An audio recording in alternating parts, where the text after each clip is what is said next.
Breaking news. Ukraine యుద్ధం ప్రపంచాన్ని ఆందోళన కలిగిస్తుంది. అమెరికా అందిస్తున్న ఆయుధాలతో ఉక్రెయిన్ సొంత క్షిపణులతో రష్యా దాడులను ఉధృతం చేస్తున్నాయి. ఇక రష్యా మధ్య క్షిపణి ప్రయోగాలతో తీవ్ర ఉద్రిక్త పరిస్థితులు ఏర్పడ్డాయి. దీంతో ఉక్రెయిన్ మాజీ కమాండర్ ఇన్ చీఫ్ సంచలన వ్యాఖ్యలు చేశారు. ప్రస్తుత పరిణామాలను చూస్తుంటే మూడో ప్రపంచ యుద్ధం మొదలైనట్టేనని అనిపిస్తుందని ఆయన చెప్పారు. తాజా సంక్షోభంలో రష్యా మిత్ర దేశాలు పాల్గొనడం ఇదే విషయాన్ని సూచిస్తోంది అన్నారు.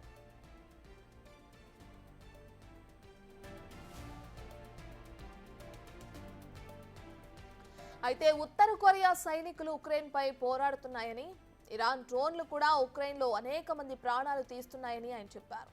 ఉత్తర కొరియా దళాలు, చైనా ఆయుధాలు ఈ యుద్ధంలో కీలక పాత్ర పోషిస్తున్నాయని అన్నారు. ప్రస్తుతం ఆయన బ్రిటన్లో ఉక్రెయిన్ రాయబారిగా ఉన్నారు. ఓ అవార్డు ప్రదానోత్సవ కార్యక్రమంలో ఈ కామెంట్స్ చేశారు. 2024లో మూడో ప్రపంచ యుద్ధం మొదలైందని ప్రతి ఒక్కరూ విశ్వసించాల్సిందేనని చెప్పుకొచ్చారు.